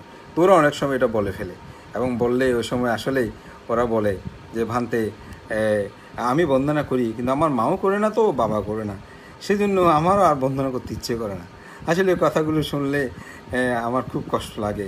আমাদের মা বাবারা বুঝে না যে আমি যদি ছেলেকে বিনয়ী নম্র করতে চাই, তাহলে আমি মনে করি আমাদেরকে ছোটোবেলা থেকে সেই শিক্ষাটা দিতে হবে। এবং বন্দনার বা নমস্কারের আরেকটি বিষয়, গৃহীদের ক্ষেত্রে নমস্কার। আমরা ছোটোবেলায় দেখেছি শিক্ষক দেখলেই আমরা পায়ে ধরে নমস্কার করেছি, অথবা দূরে হলে জিনিসপত্র থাকলে নমস্কার স্যারটা আমরা বলেছি। কিন্তু এখন দেখা যাচ্ছে গ্রামে বয়োজ্যেষ্ঠ যারা আছে তাদের ক্ষেত্রেও আমরা নমস্কারটা বলি না, এবং তাদেরকে আমরা শ্রদ্ধা করি না। আমাদের মা বাবাদের কিছু দুর্বলতা আমি বলবো। পহেলা বৈশাখের সময় আমরা অন্তপক্ষে গ্রামে থাকাকালীন সময় আমরা দেখেছি যে বুদ্ধিবৃক্ষতলে পানি দেওয়া, বুদ্ধে স্নান করানো, ভান্তিদের পা ধুত করে দেওয়া, এবং বাড়িতে ফিরে মা বাবা যারা আছে তাদেরকে আমি বলবো যে পা ধুয়ে দেওয়া। কিন্তু এটা করতেই আমাদের মা বাবা অনীহা প্রকাশ করে। আমার এখানে গত 2-4 বছর, এবছর তো করতে পারিনি, এখন আমরা কী করেছি যে দেখা যায় যে যখন মা বাবা নিয়ে আসে বললাম যে এখানে তো সব ব্যবস্থাপনা আছে, আপনারা একটু পা ধুয়ে নেন। ওরা সংকোচ বোধ করে। এই বিষয়গুলো আমার কাছে খুব অবাক লাগে। আপনি যদি শিক্ষাটা তাকে না দেন, তাহলেই তো সেই শিক্ষাটা নেবে না। যেমন আমাকে কোনো বয়োজ্যেষ্ঠ মানুষ বন্দনা করুন না করুক আমি বলি না, কিন্তু ছোট কেউ হলে তাকে বলি যে তুমি বন্দনাটা করো। এটা আমি বন্দনা নেওয়ার জন্য বলছি না, প্রকৃতপক্ষে বন্দনার আশাটা আমাকে একজন মুসলিম ভদ্রলোক, তিনি সচিব ছিলেন আমাদের বৌদ্ধ ধর্মীয় কল্যাণ ট্রাস্টের একটা কাজে, তিনি এখানে এসেছিলেন। তো তিনি আমি যখন নিয়োগপত্রটা আমার দিয়ে তিনি দেওয়ার জন্য বলছেন, বলে যে ভান্তে সাহেব আপনিই দেন। তা আমি যখন দিচ্ছিলাম সবাই এসে আমাকে একবার বন্দনা করে তাদের নিয়োগ কার্ডটা নিয়ে আবার বন্দনা করে। তো উনি মূলত আমাকে, উনি সভাপতি ছিলেন, তিনি বললেন যে না, আজকে সভাপতির ভাষণটা আমাদের ভান্তে সাহেব দেবেন। তা আমি তার আগে কথা বলি। তো উনি কথা বলে স্পিকার নিয়ে বলছে যে আপনারা যেভাবে নমস্কার সালাম আপনারা করতেছেন, তো আসলে ভান্তে সাহেব তো এই সালাম নমস্কার নেওয়ার জন্য তিনি বসে আছেন বলে আমার মনে হয় না। তো সুতরাং আপনারা নিজেদের জীবনের দায়িত্ব কর্তব্যগুলো যথাযথভাবে পালন করবেন, তবে সালাম নমস্কার, উনি বন্দনা বলতে পারেনি, যে ওগুলো যথার্থ হবে। এবং আমাকে ওই দিনই রেখাপাত করেছে, যেটা আমার ব্যক্তিগত অভিজ্ঞতা থেকে আমি বলছি। আগে কোনো মানুষ যদি বন্দনা হতো মাঝে মধ্যে বলতো এই মানুষটা অভদ্র মানুষ, একটা ভান্তেদের বন্ধনও করলো না। কিন্তু সেদিন থেকে আমার মনের মধ্যে একটা চেতনা উৎপন্ন হলো, এবং তিনি খুব সুন্দর একটি কথাও ওখানে বলেছেন যে বন্দনা নিতে চাওয়াটাও তো একটা লোভের বিষয়। আমাকে এই কথাটা খুব খুব রেখাপাত করেছে। উনি চলে যাওয়ার পর আমি ভেবেছি সত্যিই তো, আমি তো কারো বন্দনা নেওয়ার জন্য বিজ্ঞ হয়নি। তখন থেকে সত্যিকার অর্থে ব্যক্তিগতভাবে কেউ আমাকে বন্দনা করুক না করুক, এই বিষয়টা নিয়ে আমার তেমন কোনো মাথা ব্যথা হয় না। তবে ছোটদের ক্ষেত্রে আমি এই শিক্ষাটা দিই, যেহেতু তারা এই শিক্ষাটা লাভ করে, এটার মধ্যে অহংবোধটা চলে যায়। আপনি যদি ছোটোবেলা থেকে অহংবোধটা ত্যাগ করাতে না পারেন, তাহলে সে কখনো বিনীত নম্র কখনো হবে না। এই জন্য মানুষের জীবন আসলে বন্ধনাটার প্রয়োজনীয়তা বেশি। তাই আমি ইতিমধ্যে আমাদের রনি কুমার বড়ুয়া, আমি জানি ওনাকে, যিনি শিক্ষক, উনি একটি কথা বলেছেন যে সকাল সন্ধ্যা আমরা যে বন্দনা করি তার কোনো সুনির্দিষ্ট সময় আছে কিনা। আসলে বুদ্ধের ধর্মটা অকালিক ধর্ম, কোনো কালাকাল নেই। এই কারণে এই সুযোগটাই আমরা এমনভাবে ব্যবহার করছি, অনেকে একেবারে বন্দনাই করি না। তা আমি বলবো আমাদের মধ্যে অবশ্যই একটা নির্দিষ্ট টাইম করতে হবে। এটা পারিবারিকভাবে টাইমগুলো নিতে পারে। যেমন অনেকে চাকরিজীবী আসে, সন্ধ্যায় ওনারা আস্তে আস্তে 8টা 9টা হয়। তাহলে বুদ্ধ ধর্ম দর্শনে আমাদের এমন একটি সুযোগ সৃষ্টি করে দিয়েছেন আমরা যে কোনো সময় করতে পারি। এই ফ্যাসিলিটিটা কিন্তু আমি মনে করি অন্যান্য ক্ষেত্রে, অন্য ধর্মের ক্ষেত্রে সেটা সহজে দেখা যায় না। সুতরাং আমি মনে করব যে আসলে আমাদের সকলের উচিত হবে যে অবশ্যই আমরা যেন সকাল সন্ধ্যা বন্ধ করি এবং পারিবারিক একটা নির্দিষ্ট টাইম নিয়ে পরিবারের সবাইকে নিয়ে আমরা একসাথে সকাল সন্ধ্যা দুবেলা বন্দনাটা করতে পারি। সকালে হয়তো বিবিধ কাজ থাকলেও আমি মনে করি সন্ধ্যায় অন্তপক্ষে আমরা যেন একসাথে বন্দনাটা করে নির্দিষ্ট টাইম নিই, তাহলে আমার মনে হয় এটা আমাদের জন্য অনেক বেশি মঙ্গল হবে। হ্যাঁ, আমাদের একজন অনুমতি দরকার নেই, আপনি কথা করছেন খুবই ভালো। যেহেতু রাজু বড়ুয়া, এটা তো আমি আসলে সবার জানার জন্যই, এবং আমাকে অনেকেই অনেক দিন থেকে মানে বলছেন যে ভান্তে আপনি অবশ্যই লাইভে আসেন, একটু ধর্ম কথা বলেন। তো আসলে আমি এটা চিন্তা করিনি, মনে হচ্ছে না এটা ওরা আগেই যদি আজকে অনেক দিন হচ্ছে তাহলে আমি অনেক বিষয়ে অবগত হতে পারতাম। আপনাদেরকে বলতে গেলে তো নিজের মধ্যেও সেই বিষয়টা চলে আসে। আমাদের পুলকান্তি বড়ুয়া তিনি লিখেছেন, বন্দনা সহ ভান্তের কাছে আমার প্রশ্ন, আমাদের সন্তানের কত বছর বয়স থেকে প্রভু যেন আমার বিধান আছে? তো আসলে এটা আমরা 7 বছর বলি, কিন্তু বুদ্ধির দর্শনগতভাবে বলছে যে কেউ যদি কাক তাড়াতে পারে, অর্থাৎ ভাত খাচ্ছি ওই সময় ভাত এসে কাক যাতে খেতে না পারে, তাড়াতে পারে, সেই উদাহরণটাই আমরা ত্রিপিটক শাস্ত্রের মধ্যে দেখতে পাই। সেই বয়স থেকে তাকে প্রভুজ্য প্রদান করা যায়। এবং প্রভুজনের ফল কি তা বলতেন, আমাদের সন্তানরা দেখছে, সবাইকে জানাতে। আসলে প্রভুজ্যের ফল আপনার সামাই ফল সূত্রের উদাহরণটা যদি দেন তাহলে হয়তো ছোটরা শুনছেন, আমি ওই উদাহরণটা যাব না। তবে আপনি একটি বিষয়ে তাদেরকে প্রথম সামাই ফল সূত্রের মধ্যে মানে প্রথম যে ফলটা, এই বিষয়টা আপনি তাদেরকে অবহিত করতে পারেন যে একজন মানুষ যখন তার জীবনটাকে পরিচালনা করে, এটা আমি একটু উদাহরণ দিয়ে বলি যে বুদ্ধ বলছেন যে রাজন, যদি আপনার কোনো কর্মচারী যিনি আপনার কথায় উঠা বস করেন, আপনার কথায় পাদুকতার জুতা এনে দেন, জুতা পরিষ্কার করে দেন, জুতা পরিয়ে দেন, আপনাকে যথার্থ সেবা যত্ন করেন, কিন্তু সে যদি আপনার চাকরি পরিত্যাগ করে, প্রাণী হত্যা ত্যাগ করে, চুরি ত্যাগ করে, বেবিচারি ত্যাগ করে, মিথ্যা কথা না বলে, মদ গাঁজা এগুলো না খায়, সে যদি গান বাজনা না করে, সে যদি টাকা পয়সা স্বর্ণ অলঙ্কার সেগুলো গ্রহণ না করে, সে যদি শিলময় জীবন যাপন করে, এগুলো পরিত্যাগ করে তিনি যদি জীবন যাপন করে, তিনি যদি বিকালে ভোজন না করে, আচ্ছা সেই ব্যক্তিকে কি রাজন আপনি বলবেন আমার পাদুকা অর্থাৎ জোতা নিয়ে আসো, আমাকে সেবা করো, আমাকে পায় না? বলবো না। কেন বলবেন না?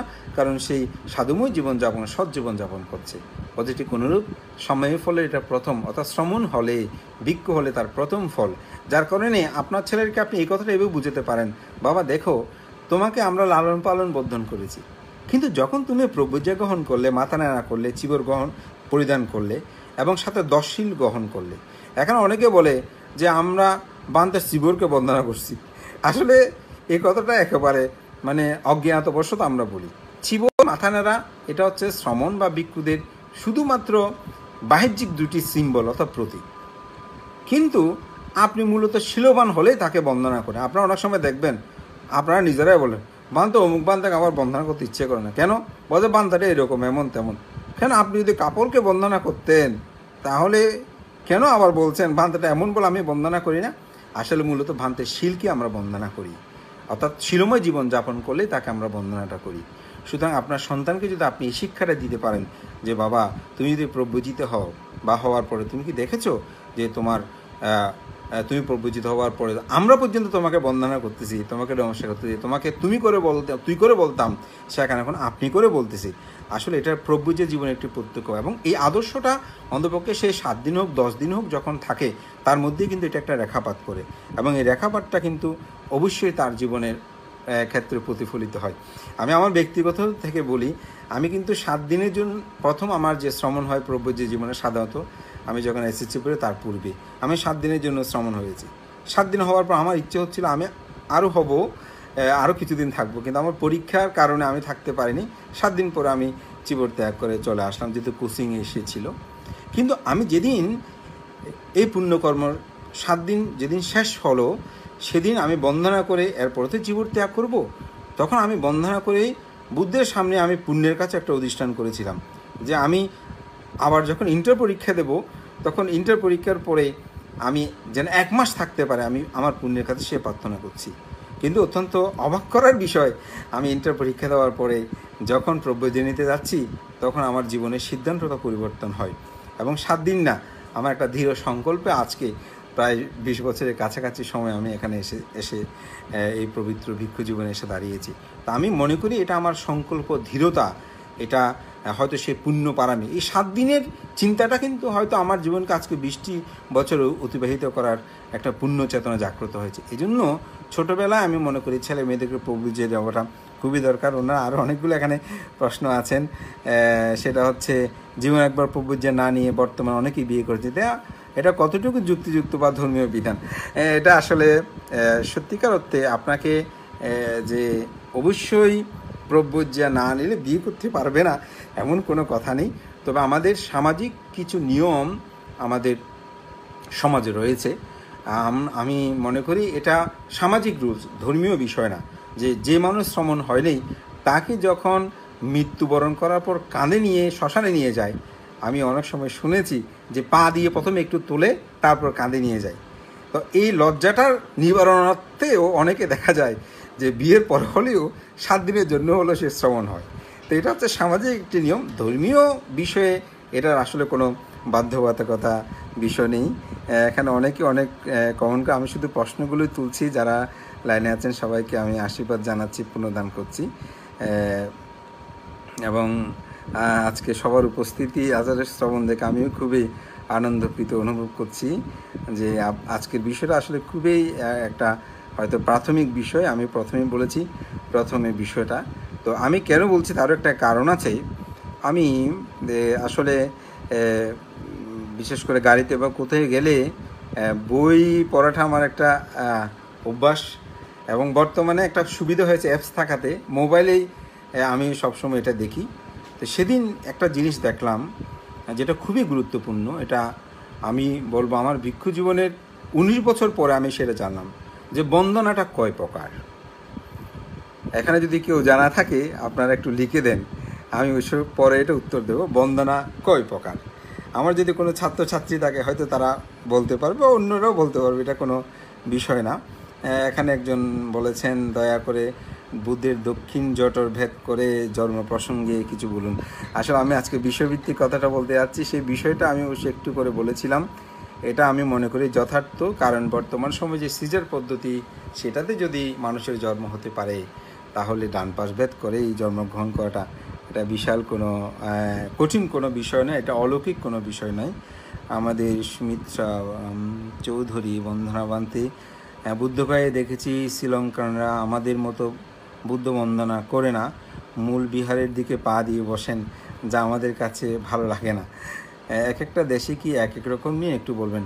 না, আসলে নিয়মটা এক এক রকম না। ওনাদের পায়ে, আমি যতটুকু শুনেছি, ওনাদের পায়ের একটু সমস্যাগত কারণ রয়েছে, যার কারণে তারা আসলে সেভাবেই তারা বসে থাকেন, মূলত সেভাবে করেন। এটা এক এক দেশে এক এক রকম না। আমি মূলত নিয়মটা আপনাকে বলেছি, 4টা নিয়মেই কিন্তু বন্দনা করাটা বিধিও, এবং এই 4টি নিয়ম আমি শুরুতে আপনাদেরকে বলে দিয়েছি। এভাবে বন্দনা করাটা যা সবচেয়ে উত্তম। কিন্তু কেউ যদি অসুস্থ হয়, শারীরিকগতভাবে সমস্যা থাকে, তাহলে তিনি শুয়ে তো বন্দনা করতে পারেন।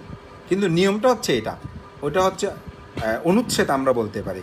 পৃথিবীতে প্রত্যেকটি আইনের কিন্তু একটা অনুচ্ছেদ থাকে বা একটি সুযোগ থাকে। যেমন আমাদের দেশে কেউ যদি মানুষ হত্যা করে তার জন্য যদি দণ্ডপ্রাপ্ত হয়, তাহলে কিন্তু দেখা যাবে যে তিনি রাষ্ট্রপতির কাছে ক্ষমা ভিক্ষা চাইলে কিন্তু দণ্ডিত হওয়ার পরেও ক্ষমা পায়। এটা একটা সুযোগ রয়েছে। ঠিক বুদ্ধের ধর্ম দর্শনীয় আমি বলবো বিনয়ে এই ধরনের বিভিন্ন কিন্তু সুযোগ আসলে রয়েছে। আমাদের সাবুবাবু সম্যক সৎ কায় দৃষ্টি এবং মিথ্যা দৃষ্টি সম্বন্ধে ব্যাখ্যা। আসলে আজকের বিষয়টা না, তবু আমি এটা বলতে পারি, বন্দনা করার সময় আমরা অনেকে প্রার্থনা করি। এখানে একটা মিথ্যা দৃষ্টির বিষয় আমি বলছি, যে বন্দনা করে বলে বুদ্ধ আমাকে এটা দেন, আমি যেন পরীক্ষায় গোল্ডেন প্লাস পাই, আমি যেন নোট পাই। এই যে এটা চাওয়া বুদ্ধ, এটা কিন্তু একটা মিথ্যা দৃষ্টি। বুদ্ধ আমাকে কিছু দেয়, আমি যদি লেখাপড়া না করি বুদ্ধ আমাকে কোনো কিছু দিতে পারবে না। আমি বুদ্ধের সামনে যাওয়া মানেই কিন্তু বুদ্ধের আদর্শটাকে আমার নিজের জীবনে প্রতিফলিত করা। সুতরাং আমি মনে করি যে আমরা কিছু চাইতে গেলে এটা এটা হয়ে যাবে আসলে মিথ্যা দৃষ্টির মধ্যে। না পেলে তখন মন খারাপ, এই বুদ্ধ ঠিক নয়, এই বুদ্ধ আমাকে এটা দিল না। কিন্তু আপনার কর্ম হচ্ছে প্রধান। আমি আমি মনে করি এটা আমাদেরকে উপলব্ধি করতে হবে। আপনারা দেখবেন পরীক্ষার সময়, আমার একটা শ্রমণের কথাই বলি আপনাদেরকে, যে পরীক্ষা দিল, ধর্মের মধ্যে সেই অন্যান্য ছাত্রছাত্রীদের খারাপ নম্বর পেল। তো শ্রমণকে আমি খাতা দেখে বললাম, শ্রমণ তুমি তো করলেটা কি? তুমি শ্রমণ হয়ে এখানে যারা অন্যান্য ছাত্রছাত্রী আছে তারা তোমার চেয়ে নাম্বার বেশি পেলো, তুমি শ্রমণ হয়ে তুমি নাম্বার কম পেলে। তো আমি বললাম, তুমি বুঝতে পেরেছো? তুমি চিবর গায়ে দিয়ে সারাদিন যদি এই বন্দনা এসে করো, কিন্তু লেখাপড়া ঠিকমতো না করো, তাহলে তোমার পক্ষে ধর্মের সর্বোচ্চ নাম্বার পাওয়া সম্ভব নয়, তোমাকে পড়তে হবে। বুদ্ধ আমাদেরকে সে আদর্শটা দিয়েছেন। আপনি যদি নিজেই সেই বিষয়ে লেখাপড়া করেন, সেই বিষয়ে যদি আপনার মধ্যে কাজ থাকে, তাহলে বুদ্ধ হচ্ছে একটা, আমি বলবো একটা আদর্শ, এটার মধ্যে একটা শক্তি লাভ করা। এবং বুদ্ধকে বন্দনা করা মানে আমার কর্মকে আমি স্বীকার করা, আমি যে কর্মটা করব সেই কর্মটাই আমাকে করতে হবে। আমি মনে করি সেটা অবশ্যই আমাদের মধ্যে, যদি আমরা কিছু চাইতে যাই, আমি মনে করি সেটা হয়ে যাবে আমাদের মধ্যে একটা মিথ্যা দৃষ্টি। আমরা যেন মিথ্যা দৃষ্টি আবদ্ধ না হই। হ্যাঁ, তো আমরা এই কাজটা করতে পারি। আমরা যখন কোনো পুণ্য আদি কর্ম সম্পাদন করব, পুণ্যকর্ম সম্পাদন করার পরে আমরা এই জিনিসটা করব যে এই পুণ্যের প্রভাবে আমার যেন এই কাজটি হয়, এই পুণ্যের প্রভাবে আমি যেন এই কাজটি করতে। তবে প্রথমে নির্বাণ চাইবেন। আমি সবসময় বলি, আপনাদের বৈহিক জীবনে, গৃহী জীবনে অনেক কিছু প্রার্থনা থাকে, এটা স্বাভাবিক। তবে আপনারা এই জিনিসটা চাইবেন সবসময়, সেটা হচ্ছে যাতে আপনি নির্বাণ প্রার্থনা করবেন। কারণ নির্বাণ চাইলেই আমি মনে করি আপনার কাছে যতদিন আপনি নির্বাণ সাক্ষাৎ, ততদিন আপনার মধ্যে ধন সম্পদ এগুলোর কোনো অভাব হবে না। আপনার কর্ম সেটা আপনাকে অবশ্যই, আমাদের এখানে মসজিদ দিয়ে বলেছেন, ভালো প্রতিদিন সন্ধ্যায় এমন দেশনা দিলে প্লিজ খুব ভালোভাবে চেষ্টা করব। আসলে আমি যেহেতু একটু সাংগঠনিক দায়িত্বে আছি, ভান্তিতে একটু খবর নিতে হয় বিভিন্ন বিষয়ে, সাথে আসা সম্পৃক্ততায় অনেক সময়, তবু আমি মনে করি এটা করণীয়, এটা কর্তব্য। আমিও আজকে নিজে নিজে ভাবছি যে 30 দিনে যেখানে আমার মনে হয় 60টা দেশনা করি, 50টা দেশনা করি, আজকে 1 মাসের অধিককাল সময় অনেকটা দেশনা থেকে বিরত আছি।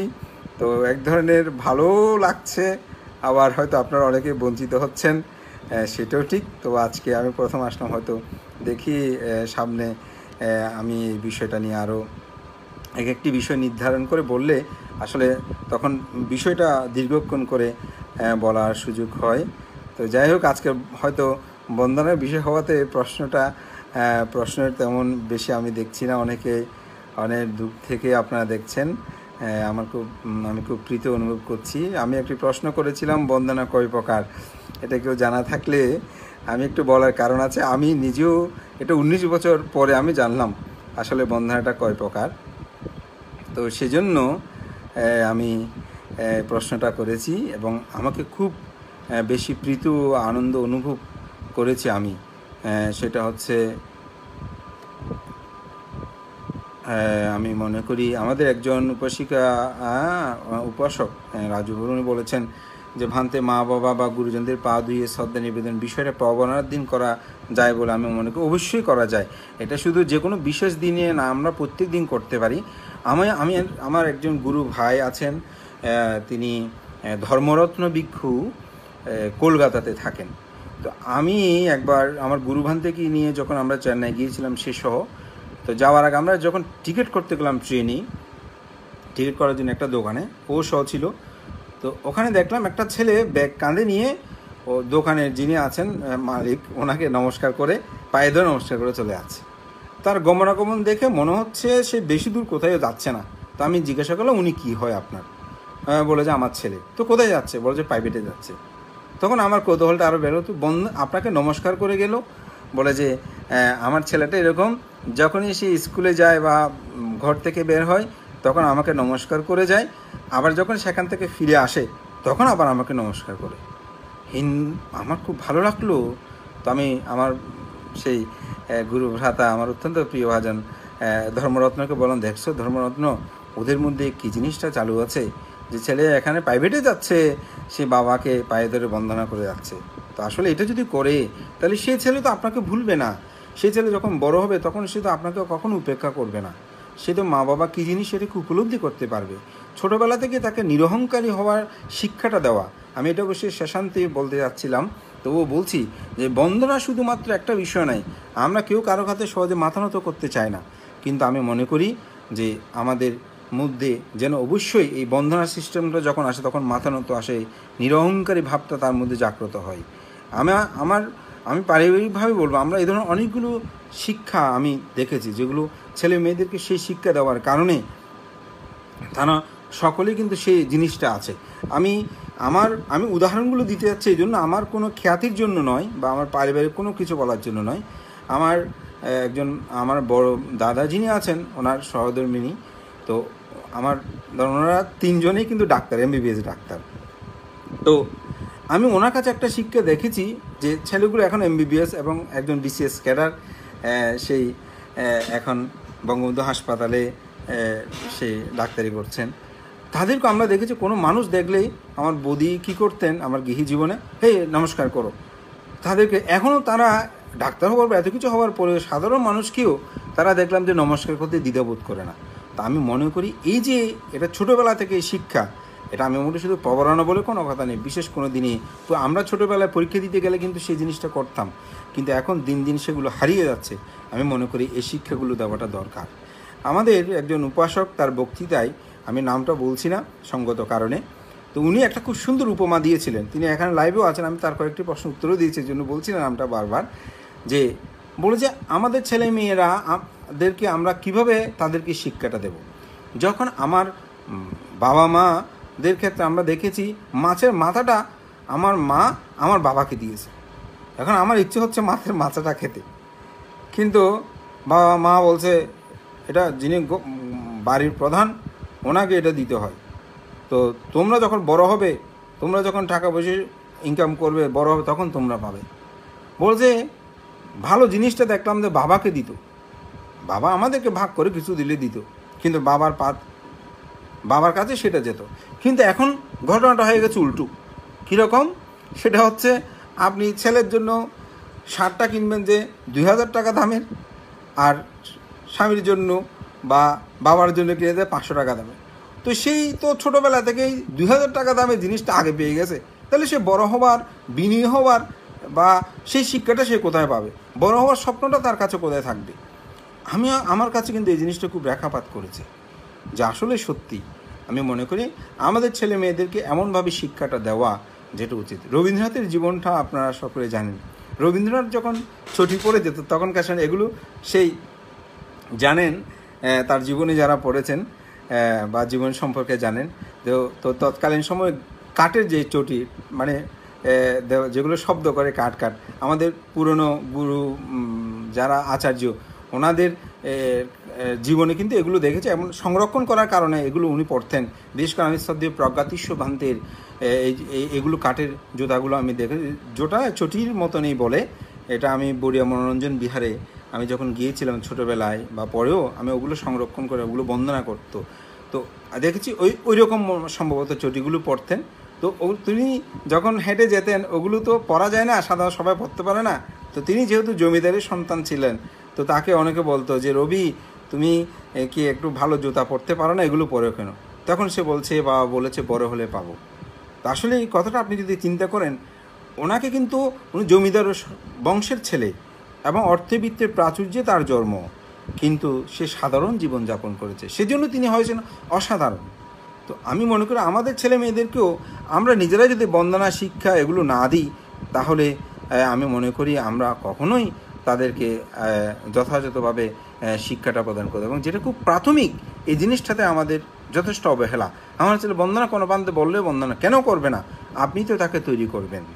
সুতরাং সেই জিনিসটা অবশ্যই যে কোনো সময় করা যায়। আমাদের একজন উপাসক বলেছেন, বান্তে বন্দনা আমার জানার আগ্রহ হলো যারা নিজ ধর্ম অর্থাৎ বুদ্ধ ধর্ম ত্যাগ করেন, তাহলে ধর্মগতভাবে এর ফল কি? আমি এক কথায় বলবো, তারা মিথ্যা দৃষ্টির আবদ্ধ হয়ে পড়ছেন। কোনো ঐশিক শক্তি, ঈশ্বর, গড এগুলোর প্রতি বিশ্বাস মানুষের যদি সেইভাবেই তিনি সেদিকে আবিষ্ট হন, তাহলে মিথ্যা দৃষ্টির মধ্যে পড়ে এবং জন্ম জন্মান্তরে তারা দুঃখ ভোগ করে। এটা যদি আরও কোনো দিনের প্রাসঙ্গিকতা আসে আমি হয়তো আরও বিস্তারিতভাবে বলবো। আমাদের দুবাই থেকে একজন উপাসক দেখছেন। আমি সাধারণত প্রশ্নগুলো পড়ছি, আপনারা অনেকেই এখানে অনেকে সাধুবাদ দিয়ে কমেন্ট করেছেন। বন্দে বন্দনা আমাদের শিপন বড়ুয়া, একটু সবাইকে পুণ্যদান করুন যেন এই রোগ থেকে সবাই রক্ষা পায়। অবশ্যই আমাদের পুণ্যদান থাকবে, তবে আপনারা অবশ্যই সতর্কতা অবলম্বন করবেন, নিজেরা বাড়িতে থাকবেন যতটুকু পারেন। এবং আমি বলবো অর্থবিত্তের প্রাচুর্যের প্রতি আমরা ধাপই না হই যে আমার অর্থ কমে যাচ্ছে এসে আগে নিজের জীবনকে রক্ষা করা। এটাই ভগবান তথাগত বুদ্ধ ধর্মপদের মধ্যে বলেছেন। এই বিষয়টা কিন্তু আমি মনে করি কথাটা আমাদের সবচেয়ে বেশি প্রয়োজন জানাটা। সেটা হচ্ছে ভগবান বুদ্ধ বলেছেন, যদি তোমার জীবনকে রক্ষা করার জন্য সম্পদ ত্যাগ করতে হয় তুমি তা করিও। তোমার জীবনকে রক্ষা করার জন্য যদি শরীরের অঙ্গ প্রত্যঙ্গ পরিত্যাগ করতে হয় তুমি তা করিও। তা আমার জীবন রক্ষার জন্য আমি প্রয়োজনে ধন সম্পদ এগুলো ত্যাগ করবো। অর্থাৎ আমি চাকরি যা কমুক যা, আমি বেঁচে থাকলে তো আরেক দিন এটা আসবে। আমি সেজন্য বলবো আপনারা প্রথমে বেঁচে থাকার চেষ্টাটা করবেন। এবং বুদ্ধ বলছেন অঙ্গ প্রত্যঙ্গ, যেমন কোনো কিছু হলে বলে যে এটা কেটে ফেলতে হবে, আপনি নয়তো বাঁচবেন। আমরা বলছি কেটে ফেলেন তবুও বাঁচবো। এবং এটা বুদ্ধের শিক্ষা। এবং বুদ্ধ এবং শেষান্তে যেটা বলছেন, তুমি সত্যকে রক্ষা করার জন্য প্রয়োজনে সে জীবন ত্যাগ করা। অর্থাৎ কখনো মিথ্যা দৃষ্টিতে নিজেদেরকে আবদ্ধ করবেন না। আমাদের সকলের উচিত হবে আমরা যেন অবশ্যই আমাদের ছেলেমেয়ে ধর্মীয় শিক্ষা দিই। আমি তার একটা উদাহরণ দেব, আমরা এবং শেষান্তে চলে যাব। আসলে সত্যিকার অর্থে আপনি যদি একটু চিন্তা করেন তাহলে আমি বলবো, আমি একটা উদাহরণ দিয়ে বলি। আমার বিহারে একজন উপাসিকা প্রায় সময় তিনি পূজা বন্দনাদি করতে আসেন।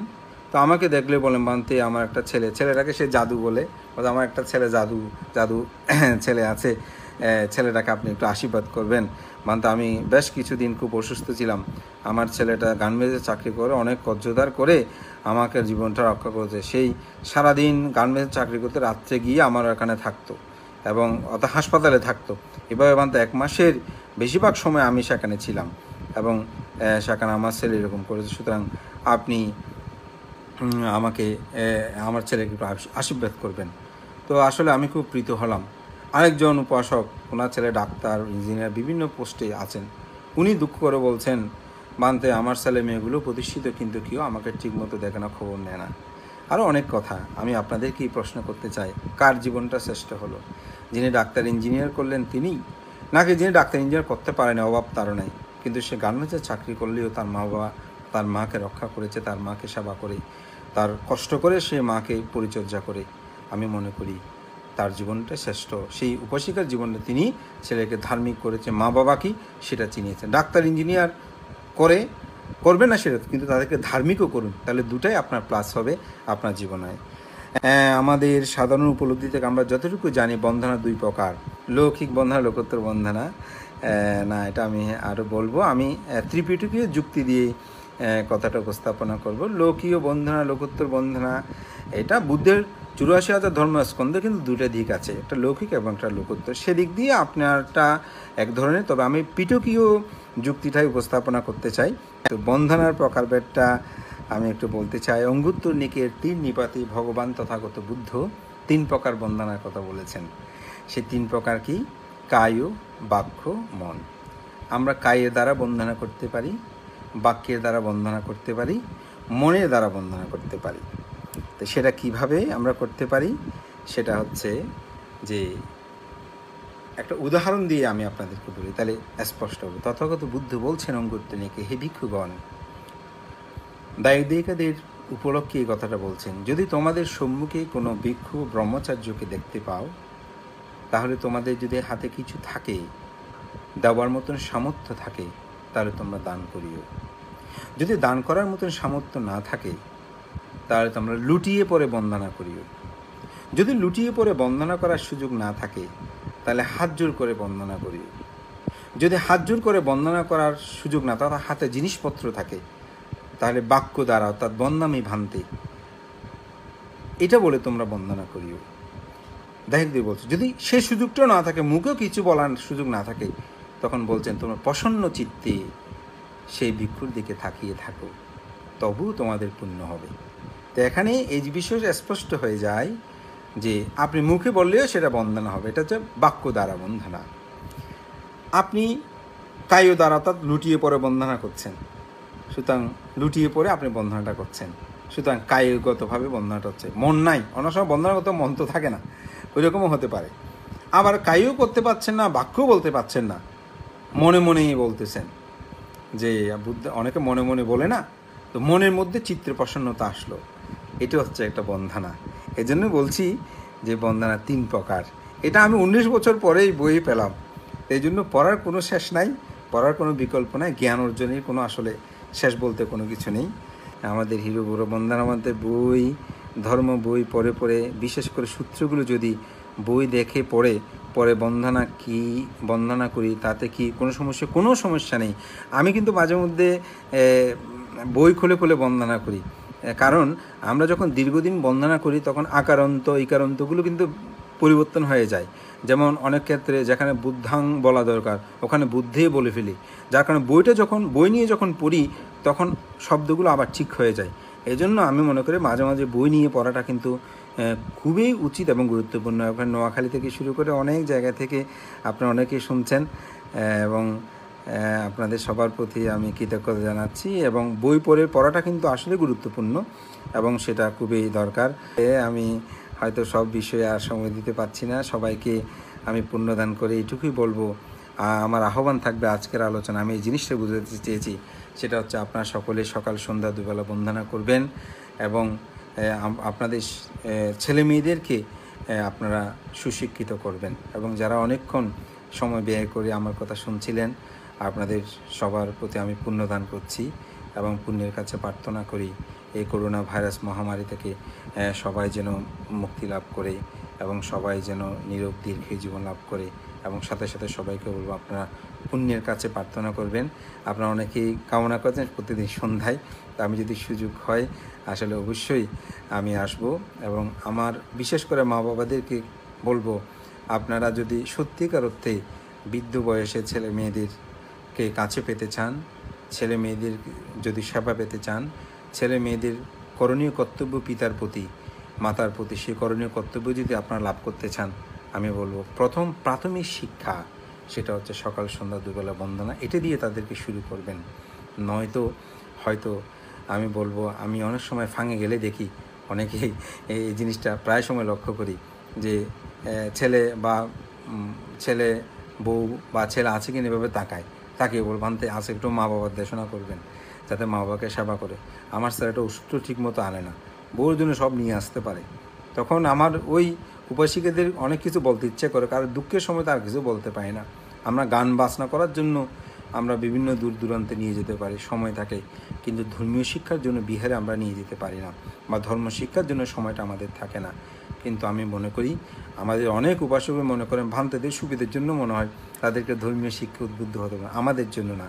আমি একটি কথা বিশ্বাস করি, যতদিন অষ্টপরিষ্কার থাকবে একজন ভিক্ষুর কোনো দিন অভাব হবে না, তিনি যদি প্রকৃত ন্যায়নীতিময় জীবনযাপন করেন। আমি মনে করি আপনাদের জন্য, আপনাদের ছেলেমেয়েরা আপনাদের পাশেই সবচেয়ে বেশি থাকে, আমরা তো অনেক দূরে থাকি। সেজন্য আমি বলবো তাদেরকে ছোটোবেলা থেকে আপনার ধর্মীয় শিক্ষায় উদ্বুদ্ধ করবেন এবং ধর্ম শিক্ষার মাধ্যমে আমি মনে করি তাদেরকে প্রাথমিক জ্ঞানটা দিলেই সেই সন্তান কখনো ধর্মচ্যুত হবে না এবং আপনাদের আশা আকাঙ্ক্ষা পরিপূর্ণ থাকবে এবং তার জীবনও সুন্দরভাবে সার্থক হবে। সবার মঙ্গল সুখ কামনা করি। যারা ভিক্ষু সংঘ আছেন তাদের প্রতি বন্দনা শ্রদ্ধার করে নিবেদন করছি এবং যারা উপাসক উপাসিকা আপনাদের সকলকে পুণ্যদান করে আজকে মানব জীবনে ত্রিরত্ন বন্দনার প্রয়োজনীয়তা বিষয়ে আলোচনা আমি এখানে শেষ করছি। জগতের সকল প্রাণী সুখী হোক, সকলেই দুঃখ মুক্তি লাভ করুক।